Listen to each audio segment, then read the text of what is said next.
مسجد الحرام مکۃ المکرمہ اور مسجد النبوی مدینہ المنورہ سے خطبے کا اردو ترجمہ کے لیے ہمارے سوشل نیٹ ورک کو فالو کرنا نہ بھولیں اور اپنے دوست احباب کے ساتھ بھی ضرور شیئر کیجیے۔ خطبہ جمعہ مسجد الحرام، تاریخ 26 ربیع الثانی 1445 ہجری، مطابق 10 نومبر 2023 عیسوی۔ موضوع: دنیا کی حقیقت۔ خطیب فضیلۃ الشیخ عبداللہ بن عواد الجہنی حفظہ اللہ۔ ترجمہ محمد اقبال یاسین۔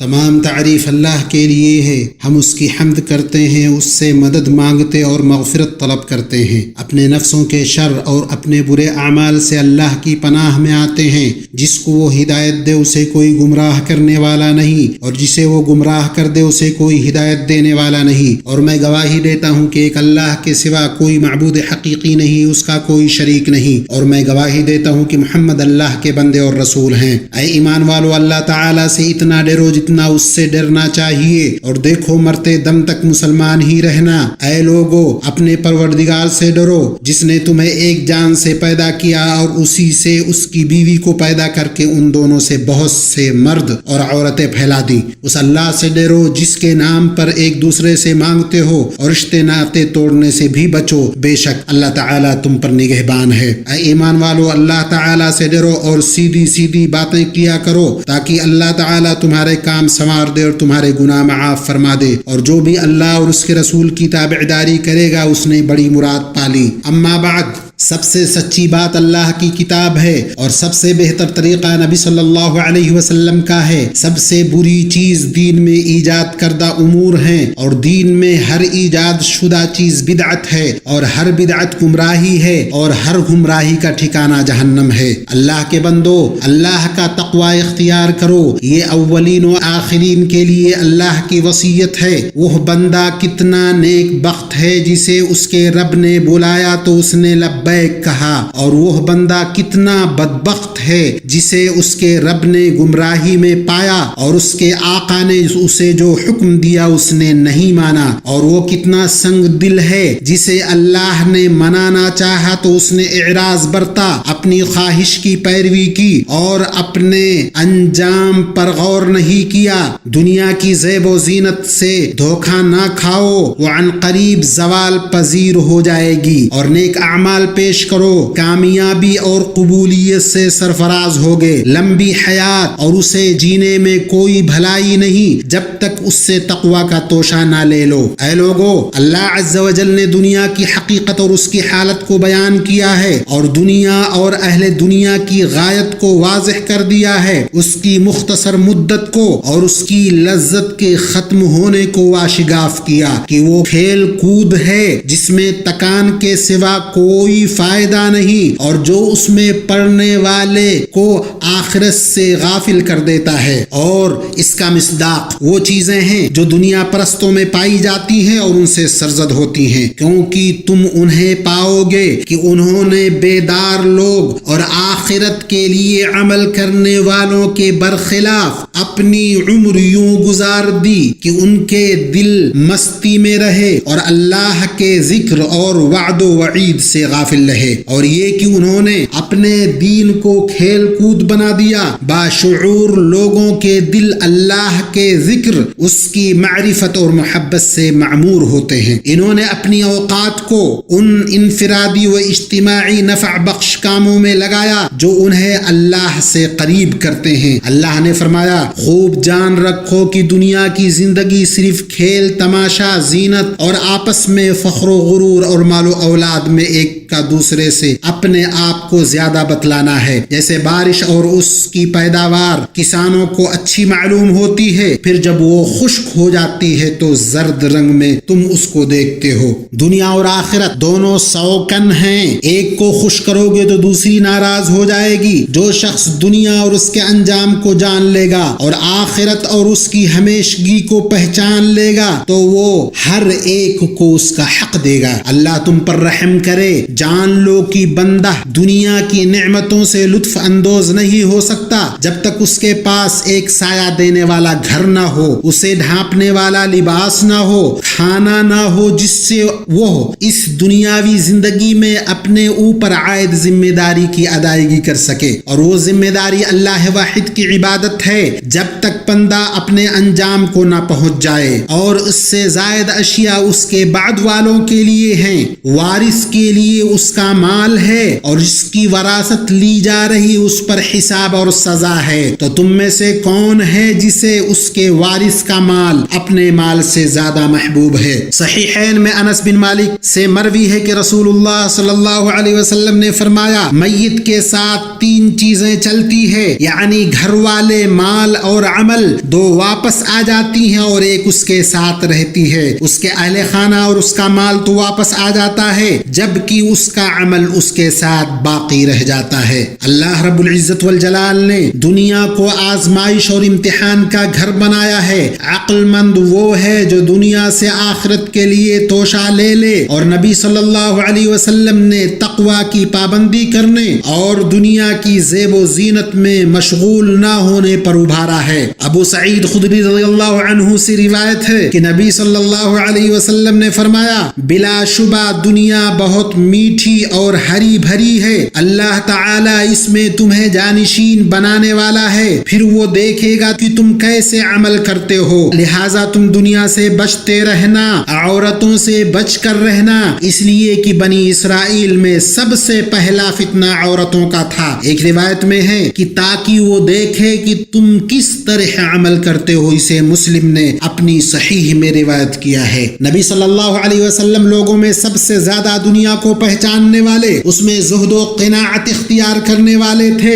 آپ اپنا کپڑا خود ٹاک لیتے، اپنا جوتا سل لیتے، اپنا اور اہل و عیال کا وہی کام کرتے جو لوگ اپنے گھروں میں کرتے ہیں، تاکہ تواضع کرنے اور تکبر سے دور رہنے کی تلقین کریں۔ اور مرتے دم تک آپ کی غذا روکھی سوکھی رہی، چپاتی آپ نے کبھی نہیں کھائی، مرتے دم تک جو کی روٹی پیٹ بھر کے نہیں کھائی، صاف ستھرے اناج کو آپ نے نہیں دیکھا، یہاں تک کہ اللہ نے آپ کو اپنے پاس بلا لیا۔ اپنی موت کے بعد آپ نے روپیہ پیسہ، غلام لوڈی کچھ بھی نہیں چھوڑا، اور کوئی چیز نہیں سوائے اس خچر کے جس پر آپ سواری کرتے، اور ہتھیار کے، اور اس زمین کے جسے آپ نے مسافروں کے لیے وقف کر دیا تھا۔ میرے ماں باپ آپ صلی اللہ علیہ وسلم پر قربان ہوں۔ سامعین، ایک دن سلمان رضی اللہ عنہ کی طبیعت ناساز ہوئی تو سعد رضی اللہ عنہ نے ان کی عیادت کی۔ انہوں نے انہیں روتے ہوئے دیکھا۔ ان سے سعد نے کہا، میرے بھائی کیوں رو رہے ہو؟ کیا آپ نے نبی صلی اللہ علیہ وسلم کی صحبت نہیں پائی؟ کیا تمہاری یہ فضیلت نہیں؟ سلمان نے کہا کہ میں 2 میں سے کسی ایک کے لیے نہیں رو رہا، نہ دنیا کی محبت میں رو رہا، نہ آخرت کی نفرت میں، لیکن میں اس لیے رو رہا ہوں کہ نبی صلی اللہ علیہ وسلم نے مجھے ایک ہدایت دی تھی اور مجھے لگتا ہے کہ میں نے حد سے تجاوز کر دیا۔ انہوں نے کہا کہ آپ صلی اللہ علیہ وسلم نے تمہیں کیا ہدایت دی تھی؟ سلمان نے کہا کہ آپ صلی اللہ علیہ وسلم نے کہا تھا کہ تم میں سے ہر ایک کے لیے ایک مسافر کے زاد راہ کے بقدر کافی ہے، اور مجھے لگتا ہے کہ میں نے حد سے تجاوز کر دیا۔ اور جہاں تک آپ کی بات ہے تو اے سعد، جب آپ فیصلہ کریں تو فیصلہ کرتے وقت اللہ سے ڈریں، جب تقسیم کریں تو اس وقت بھی اللہ سے ڈریں، جب قصد و ارادہ کریں تو اللہ سے ڈریں۔ اور سچا مسلمان اپنی زندگی میں اللہ کے تقوی اور اس کی خوشنودی کی حصول کی کوشش کرتا ہے، اور دنیا سے اتنا تھوڑا لیتا ہے جو اسے اس کے رب تک پہنچا دے، بغیر اس کے کہ وہ دنیا کی معاملات میں پڑھ کر رب سے غافل ہو جائے۔ بعض سلف نے کہا، دنیا کی بے رغبتی دل اور بدن کو راحت پہنچاتی ہے اور اس کی رغبت پریشانی اور غم کو بڑھاتی ہے۔ علامہ ابن عثیمین رحمہ اللہ کا قول ہے، زہد پر جو چیزیں مدد کرتی ہیں ان میں یہ کہ آدمی اس دنیاوی زندگی پر غور کرے، اور یہ کہ یہ گزرگاہ ہے، جائے قرار نہیں، اور یہ کہ یہ تجھ سے پہلے بھی کسی کسی کے لیے نہیں رہی، اور جو تجھ سے پہلے کسی کے لیے نہیں رہی وہ تیرے لیے بھی نہیں رہے گی۔ اللہ رب العزت والجلال کا فرمان ہے کہ اے پیغمبر، ہم نے تم سے پہلے کسی آدمی کو بقائے دوام نہیں بخشا، بھلا اگر تم مر جاؤ تو کیا یہ لوگ ہمیشہ رہیں گے؟ یعنی کوئی آدمی ہرگز اس دنیا میں ہمیشہ نہیں رہے گا۔ اسی طرح یہ بات جاننی چاہیے کہ یہ دنیا کمی اور بدمزگی کا مقام ہے، اس سے آدمی ایک دن خوش نہیں ہوتا کہ دوسرے دن ناخوش اور پریشان ہو جاتا ہے۔ تو جب دنیا کی حقیقت جان لے گا وہ اپنی عقل اور اپنے ایمان کی بدولت دنیا سے بے رغبت رہے گا اور اسے آخرت پر ترجیح نہیں دے گا۔ اللہ تعالیٰ کا فرمان ہے مگر تم لوگ تو دنیا کی زندگی کو اختیار کرتے ہو، حالانکہ آخرت بہت بہتر اور پائندہ تر ہے۔ یہ بات پہلے صحیفوں میں لکھا ہوا ہے، یعنی ابراہیم اور موسیٰ علیہ السلام کے صحیفوں میں۔ لوگو اسلام اس وجود میں دنیا سے نفرت نہیں کرتا، لیکن وہ اسے ایک پل سمجھتا ہے جس سے عقل مند آدمی محدود وقت میں اس کا سہارا لیتے ہوئے ہمیشہ رہنے والے گھر کی طرف جاتا ہے تاکہ اس سے اس کی ہمیشہ رہنے والی رہائش گاہ درست ہو۔ اسی وجہ سے آدمی دنیا کی ان ضرورتوں یعنی کھانا، لباس، مال، سامان، نکاح، رہائش گاہ اور جاہ کا محتاج ہوتا ہے۔ سہل بن سعد الساعدی رضی اللہ عنہ سے مروی ہے، انہوں نے کہا کہ ایک آدمی نبی صلی اللہ علیہ وسلم کے پاس آیا اور اس نے کہا اے اللہ کے رسول، مجھے ایک ایسا عمل بتلائیے کہ اگر میں وہ کروں تو اللہ مجھ سے محبت کرنے لگے اور لوگ مجھ سے محبت کرنے لگیں۔ آپ صلی اللہ علیہ وسلم نے فرمایا دنیا سے بے رغبت ہو جاؤ، اللہ تم سے محبت کرے گا، اور جو لوگوں کے ہاتھوں میں ہے اس سے بے رغبت ہو جاؤ، لوگ تم سے محبت کریں گے۔ اسے ابن ماجہ نے روایت کیا ہے۔ اور حدیث کا مفہوم یہ ہے کہ تم اللہ کے معاملے کو تمام لوگوں کے معاملات پر ترجیح دو، آخرت کو دنیا پر صبر و یقین کے ساتھ نیک عمل سے ترجیح دو، اور یہ مقصد یہ ہے کہ دنیا تمہارے ہاتھوں میں ہو، دل میں نہ ہو، تم اس کے مالک رہو، تمہارا مالک وہ نہ رہے۔ بلفظ دیگر اللہ کی محبت خوف و رجا اور دنیا سے دھوکہ نہ کھانے میں پنہا ہے، کیونکہ دنیا فنا ہونے والی ہے، اور لوگوں کی محبت یہ کہ چیزوں میں جو چیز ملی ہوئی ہے اس پر قناعت ہو، حسد، عداوت اور دشمنی چھوڑی جائے، اور ان دو عظیم محبتوں سے متقی آدمی کیسے کامیاب نہیں ہوگا جبکہ اس نے حلال میں لگتے ہوئے اللہ کے دیے گئے نصیب سے خوش دنیا پر آخرت کو ترجیح دی اور یوں تعظیم و تکریم کا مستحق ہوا۔ اللہ تعالیٰ نے فرمایا کہہ دو کہ دنیا کا فائدہ بہت تھوڑا ہے اور بہت اچھی چیز تو پرہیزگار کے لیے آخرت ہے، اور تم پر ذرہ برابر بھی ظلم نہیں کیا جائے گا۔ اللہ مجھے اور آپ کو قرآن عظیم میں برکت سے نوازے، اس میں موجود آیات اور ذکر حکیم سے مجھے اور آپ کو فائدہ پہنچائے۔ میں نے جو کہا وہ آپ نے سنا، اور میں اللہ عظیم سے اپنے لیے، آپ کے لیے اور بقیہ سارے مسلمانوں کے لیے ہر گناہ سے مغفرت طلب کرتا ہوں۔ آپ بھی مغفرت طلب کیجیے، بلا شبہ وہ بہت بخشنے والا مہربان ہے۔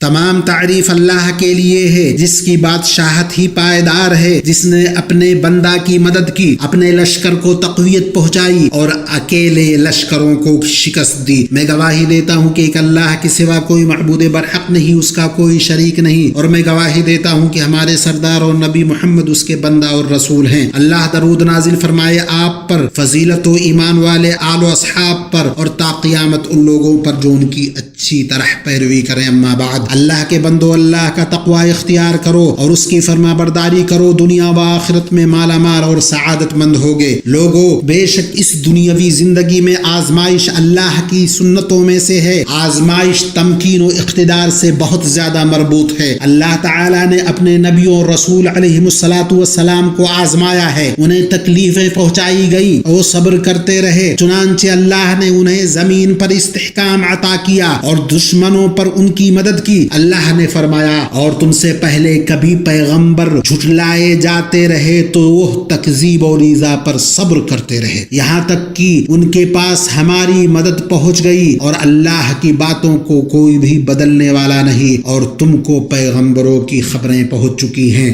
جب سے اسلام کی صبح طلوع ہوئی، اللہ تعالی نے مومنوں کو آزمانا اور پرکھنا چاہا تاکہ ان کے ایمان کو جلا بخشے اور اس کے بعد ان کی تعمیر ٹھوس مضبوط بنیادوں پر ہو، پھر انہیں استحکام اور فتح حاصل ہو۔ مومنوں کے لیے اللہ کی یہ آزمائش رحمت کی آزمائش ہے، غضب و ناراضگی کی آزمائش نہیں، اور آج مسلمان جن مشکلات اور آزمائشوں میں مبتلا ہیں یہ ان کے نفسوں کی کمزوری اور ان کی ہمت شکنی کا سبب نہ ہوں، بلکہ ضروری ہے کہ یہ اللہ تعالی پر ایمان کو مضبوط کرنے، سچے عزم اور خوبصورت صبر پر انہیں آمادہ کریں، اور چھٹکارا اور نجات تبھی حاصل ہوگی جب اللہ تعالی کی کتاب اور اس کے رسول صلی اللہ علیہ وسلم کی سنت کو مضبوطی سے تھاما جائے، شرک اور مشرکین سے براءت کا اظہار کیا جائے، اور مسلمانوں کی جماعت کو لازم پکڑا جائے، کیونکہ جماعت ناقابل شکست طاقت ہے، نیز دین میں تفرقہ بازی اور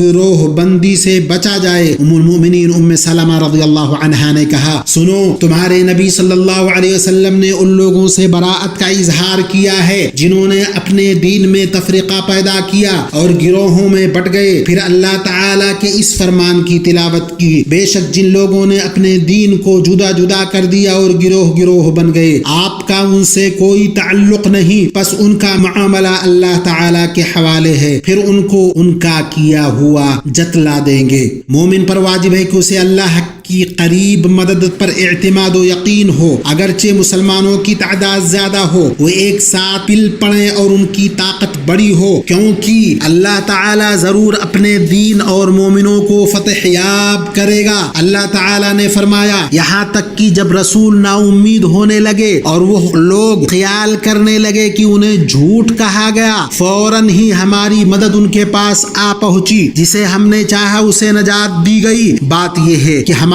عذاب گنہگاروں سے واپس نہیں کیا جاتا، اور اللہ نے فرمایا، اللہ کی رحمت سے نا امید نہ ہو، یقیناً رب کی رحمت سے نا امید وہی ہوتے ہیں جو کافر ہوتے ہیں۔ نیز اللہ نے فرمایا، یقیناً ہم اپنے رسولوں کی اور ایمان والوں کی مدد زندگانی دنیا میں بھی کریں گے، اور اس دن بھی جب گواہی دینے کے لیے لوگ کھڑے ہوں گے، جس دن ظالموں کو ان کی معذرت کچھ نفع نہ دے گی، ان کے لیے لعنت ہی ہوگی اور ان کے لیے برا گھر ہوگا۔ اللہ کے بندو، بے شک مومن کو حکم دیا گیا کہ وہ اپنے دین اور اپنے بھائیوں کی مدد کرے۔ اسی نقطۂ نظر سے خادم حرمین شریفین شاہ سلمان بن عبد العزیز اور عالی مقام ولی عہد اور وزیر اعظم امیر محمد بن سلمان حفظہم اللہ کی طرف سے خاص پلیٹ فارموں سے چندہ جمع کرنے کے لیے قومی مہم چلانے کا شاہی فرمان جاری ہوا ہے، تاکہ غزہ میں ہمارے بھائیوں کی مدد کی جا سکے۔ اس لیے مسلمانوں پر واجب ہے کہ وہ خرچ و عطا کرنے، بھائیوں کا حق ادا کرنے اور دعوت پر لبیک کہنے میں جلدی کریں، اپنے رب کے حکم کی بجا آوری کرتے ہوئے کہ اللہ نے فرمایا، اللہ پر اس کے رسول پر ایمان لے آؤ اور اس مال میں سے خرچ کرو جس میں اللہ نے تمہیں جانشین بنایا ہے، بس تم میں سے جو ایمان لائے اور خیرات کریں انہیں بہت بڑا ثواب ملے گا۔ یہ مبارک مہم اللہ کے حکم سے مملکت سعودی عرب کے ان تاریخی اور عزت بخش موقف کا امتداد ہے جو اس نے مسئلہ فلسطین کے ساتھ کھڑے ہونے اور فلسطینی شہریوں کی حمایت میں اپنایا ہے۔ اے اللہ، ہے ہمارے رب، تیرا پڑوسی معزز ہے، تیرے نام مقدس ہیں، اے اللہ، نہ تیرا حکم روکا جاتا ہے نہ تیرا لشکر، تو پاک ہے اور تیرے لیے حمد ہے۔ اے اللہ، فلسطین کے کمزور مسلمانوں کو نجات دے، اے اللہ، فلسطین کے کمزور مسلمانوں کو نجات دے، اے اللہ، ان کا خوف دور کر، اے اللہ، جو قید ہیں ان کو آزاد فرما، ان کی صفوں کو متحد کر دے، ان کی امیدوں کو پوری فرما دے اور ان پر سے محاصرہ اٹھا لے۔ اے اللہ، ان کے دین، ان کے عقیدہ، ان کے خون، ان کی عورتوں، ان کی عزتوں کی حفاظت فرما اور انہیں تو اپنے دشمن اور ان کے دشمنوں پر فتح عطا فرما، مقدس مقامات کو سازشیں کرنے والے صہیونیوں سے پاک کر اور ان پر اپنی گرفت مضبوط کر، اے طاقتور، اے غالب، اے اللہ مصیبت زدہ لوگوں کو راحت عطا فرما، قیدیوں اور نظر بندوں کو رہا کر، یتیموں اور بیواؤں اور مسکینوں کے لیے تو کافی ہو جا، مریضوں اور بیمار مسلمانوں کو شفا عطا فرما، اے اللہ ہمیں توفیق عطا فرما، اے اللہ رب ہمیں طاقت عطا فرما، اے اللہ ہمیں ہمارے وطنوں میں سلامتی عطا فرما، ہمارے سربراہوں اور ہمارے حکمرانوں کی اصلاح فرما اور ہماری سربراہی انہیں بخش جو تجھ سے خوف کھائیں، تیرا تقوی اختیار کریں، تیری خوشنودی کی پیروی کرے اے رب العالمین۔ اے اللہ خادم حرمین شریفین شاہ سلمان بن عبد العزیز کی توفیق اور درستی سے ساتھ مدد فرما، اے اللہ انہیں ایسی زبردست فتح عطا فرما جس سے تو دین کی حمایت کرے اور تو دین کی حفاظت کرے اور اسلام اور مسلمانوں کا پرچم بلند کرے۔ اے اللہ ہمیں اپنے وطنوں میں امن سے نواز، ہمارے سربراہوں اور حکمرانوں کی اصلاح فرما، اے اللہ ان کے بازو اور ان کے امانت دار ولی عہد شہزادہ محمد بن سلمان بن عبد العزیز کو تقویت پہنچا اور ملک اور عوام کے لیے جس میں خیر بھلائی ہو انہیں اس کی توفیق دے، مسلمانوں کے مسائل اور ان کے خلاف ظلم کو دور کرنے کے لیے ان کی کوششوں کو ثمر آور کر اے رب العالمین۔ اے اللہ تمام مسلمان حکمرانوں کو تو اپنی کتاب اور اپنے نبی صلی اللہ علیہ وسلم کی سنت کے مطابق عمل کرنے کی توفیق عطا فرما، اے اللہ سرحدوں پر تعینات ہمارے سپاہیوں کی حفاظت فرما اور ان کے نشانے کو درست فرما، اے رب العالمین۔ اے اللہ ہمیں سلامتی، ایمان اور خوشحالی کی نعمت عطا فرما اور ان کے شکر کی توفیق دے، اپنے فضل و احسان سے مزید نواز، اے اللہ مسلمانوں کے تمام وطنوں میں خیر، برکت اور امن کو عام کر دے۔ یہ بات رہی اور سید انام اور 14ویں کے چاند ہمارے نبی پر درود و سلام سے ہم اپنی بات کو ختم کر رہے ہیں۔ اللہ کے اس فرمان پر عمل کرتے ہوئے اللہ تعالی اور اس کے فرشتے اس نبی پر رحمت بھیجتے ہیں، اے ایمان والو تم ان پر درود بھیجو اور خوب سلام بھیجتے رہا کرو۔ اے اللہ درود و سلام اور برکتیں نازل فرما اپنے رسول پیارے نبی محمد صلی اللہ علیہ وسلم پر اور محمد صلی اللہ علیہ وسلم کی آل پر، جیسا تو نے جہانوں میں ابراہیم علیہ السلام پر اور ابراہیم علیہ السلام کی آل پر رحمت نازل فرمائی، بے شک تو بڑی تعریف والا بزرگی والا ہے۔ اے اللہ برکت نازل فرما محمد صلی اللہ علیہ وسلم اور آپ کی آل پر، جیسا کہ تو نے جہانوں میں ابراہیم علیہ السلام پر اور ان کی آل پر برکت نازل فرمائی، بے شک تو بڑی تعریف والا بزرگی والا ہے۔ نماز کے لیے مومنوں کھڑے ہو جاؤ، اللہ تم پر رحم کرے۔